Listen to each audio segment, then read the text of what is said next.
Hello everyone. आज की class में हम जो है पाइला का डाइजेस्टिव सिस्टम, जो कि मोस्ट इम्पॉर्टेंट टॉपिक है फ्रेंड्स। यहाँ से क्वेश्चन जो है हर साल एग्जाम में पूछे जाते हैं और ये जो होता है आपका 10 मार्क्स के क्वेश्चन में पाइला का डाइजेस्टिव सिस्टम और इसका नर्वस सिस्टम, ये दोनों क्वेश्चन जो है हर एक साल रिपीट होता है। तो इस टॉपिक को आप बिल्कुल भी स्किप नहीं करना है, आपको सिंपल वे में यहाँ पर समझ आने वाला है। तो चलिए स्टार्ट करते हैं हम आज की क्लास। सबसे पहले देखते हैं कि पाइला का जो डाइजेस्टिव सिस्टम होता है वो 2 सेगमेंट में डिवाइड होता है। फर्स्ट है आपका एलिमेंट्री कैनाल, सेकंड है डाइजेस्टिव ग्लैंड। अब इस एलिमेंट्री कैनाल होता है वो 3 भागों में डिवाइड होता है। आपको दिखाई दे रहा होगा एलिमेंट्री कैनाल जो है वो 3 भागों में दिखाई दे रहा है, फोरगट, मिडगट और हाइंडगट। और इस फोरगट, मिडगट, हाइंडगट में इसके अलग अलग पार्ट्स हैं। फोरगट के अंदर ये जो होता है वो माउथ को इंक्लूड किया गया है, बक्कल कैविटी को रखा गया है और ईजोफेगस को रखा गया है। डायग्राम में आप देखेंगे तो जो डाइजेस्टिव सिस्टम है उसका अपर वाला पोर्शन में माउथ, बक्कल कैविटी और ईजोफेगस इंक्लूड है। बीच वाला जो भाग होता है, बीच वाला, उस भाग में स्टमक को इंक्लूड किया गया है और इंटेस्टाइन को इंक्लूड किया गया है। देख सकते हैं आप डायग्राम में स्टमक और इंटेस्टाइन। थर्ड वाला पोर्शन जो है आपका हाइंडगट। पाइला का जो हाइंडगट होता है उसमें रेक्टम इंक्लूड किया गया है और एनस को इंक्लूड किया गया है। इतना आपको क्लियर हो गया होगा। अब देखते हैं कि जो पाइला का एलिमेंट्री कैनाल होता है वो किस तरह से दिखाई देता है।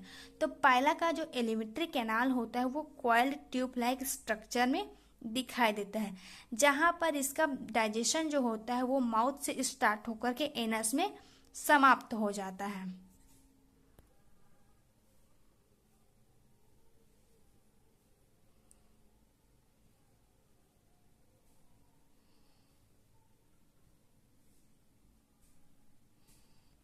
अब देखते हैं फोरगट वाला पार्ट।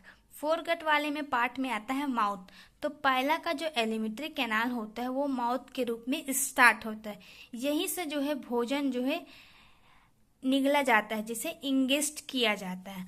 अब मुंह के बाद ये कहाँ जाता है? Buccal cavity. ये कैसा होता है? एक लार्ज कैविटी के रूप में होता है, जिसे ही हम बक्कल कैविटी कहते हैं। ये बक्कल कैविटी 2 सेगमेंट में डिवाइड। इंटीरियर ट्यूब भाग को वेस्टिब्यूल्स कहा जाता है और पोस्टीरियर पार्ट्स को ओडोंटोपोर्स कहा जाता है, जो कि एक टंग मास होता है।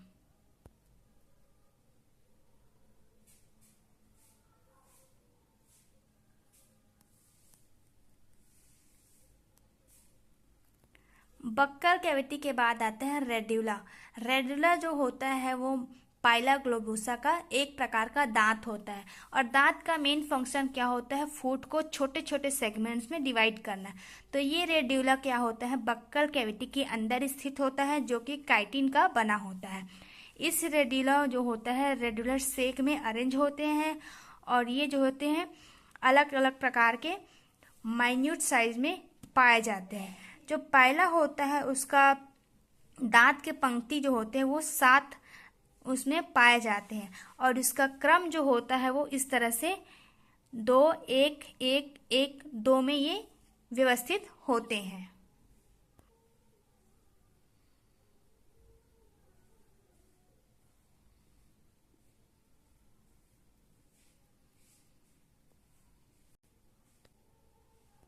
फोरगट का लास्ट पार्ट होता है ईजोफेगस।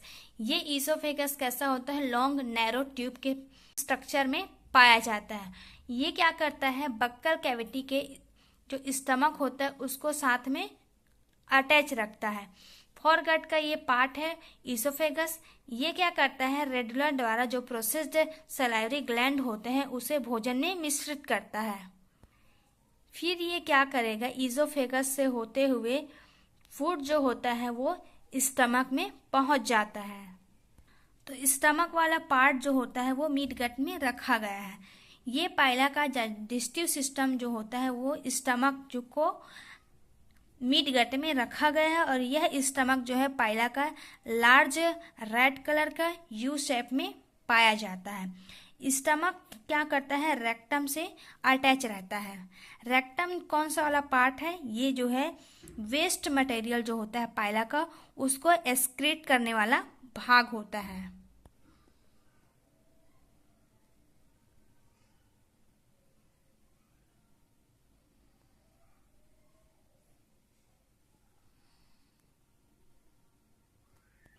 अब देखते हैं इंटेस्टाइन।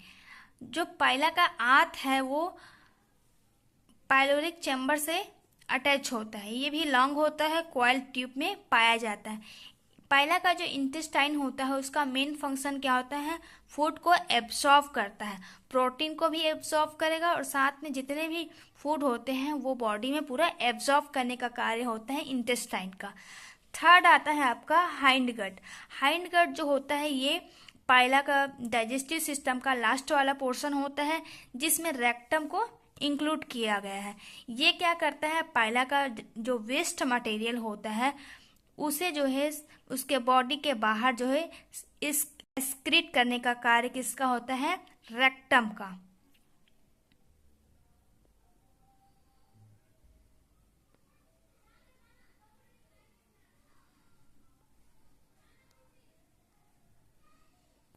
अब पहुंचते हैं पाइला का डाइजेस्टिव सिस्टम का सेकंड पार्ट, जो कि है डाइजेस्टिव ग्लैंड। ये जो है 3 भागों में डिवाइडेड है। सलाइवरी ग्लैंड जिसे लार ग्रंथि कहते हैं, बक्कल ग्लैंड, मुंह ग्रंथि और हिपेटोपैंक्रियास। इस तरह से 3 भागों में डिवाइड होता है। अब देखते हैं सलाइवरी ग्लैंड। सलाइवरी ग्लैंड क्या होता है, ये माउथ वाला पोर्शन होता है। ये किससे अटैच होगा, बक्कल कैविटी से अटैच होता है, जो कि ये 2 पेयर्स में पाए जाते हैं। यही से जो है पाइला का डाइजेस्टिव सिस्टम जो है स्टार्ट होता है। सलाइवरी ग्लैंड, यहाँ पर क्या होता है, कार्बोहाइड्रेट एंजाइम और म्यूकस लाइक जो सब्सटेंस होते हैं उसे ये सिक्रीट करता है सलाइवरी ग्लैंड।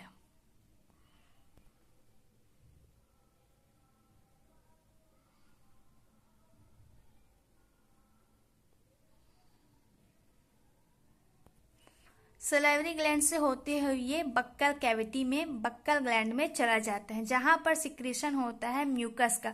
म्यूकस जो होता है वो पाइला का एक चिपचिपा पदार्थ होता है, जो कि भोजन को निगलने में मदद करता है। फिर यहाँ से भोजन क्या करता है, लिवर में पहुंच जाता है, स्टमक में पहुंचेगा, यहाँ से फिर डाइजेशन जो है स्टार्ट होता है। ये जो होता है डाइजेस्टिव ग्लैंड का मेन पार्ट होता है, जो कि लिवर होता है, लिवर में। और ये जो है ट्रायंगुलर क्वाइल्ड कोण के आकार के होते हैं। यहाँ पर इसका मेन फंक्शन होता है कि जो सेलुलोज पाचक एंजाइम होते हैं और प्रोटीन पाचक एंजाइम होते हैं उसका सिक्रेशन करते हैं। इस तरह से ये फूड को छोटे छोटे सेगमेंट्स में डिवाइड करते हैं और पाइला का जो डाइजेशन होता है वो पूरी तरह से कंप्लीट होगा। देन फिर ये इंटेस्टाइन में जाता है। इंटेस्टाइन क्या करता है, भोजन का अवशोषण करता है। अवशोषण करने के बाद इंटेस्टाइन क्या करेगा, जो वेस्ट मटेरियल होता है पाइला का वो एनस के थ्रू बाहर हो जाता है। इस तरह से पाइला का डाइजेस्टिव सिस्टम जो है कंप्लीट होता है। तो फ्रेंड्स एक बार समरी और कर लीजिए कि पाइला का जो डाइजेस्टिव सिस्टम है 2 सेगमेंट में डिवाइड होता है। पहला जो होता है वो एलिमेंट्री कैनाल और दूसरा जो होता है वो डाइजेस्टिव ग्लैंड। एलिमेंट्री कैनाल जो होता है वो 3 सेगमेंट में डिवाइड है, hind gut, mid gut, fore gut. इस तरह से फ्रेंड्स हम आज की क्लास में पाइला का डाइजेस्टिव सिस्टम पूरा कंप्लीट कर चुके हैं। फ्रेंड्स मिलते हैं फ्रेंड्स नेक्स्ट वीडियो में, जिसमें हम जो है पाइला का नर्वस सिस्टम कंप्लीट करने वाले हैं।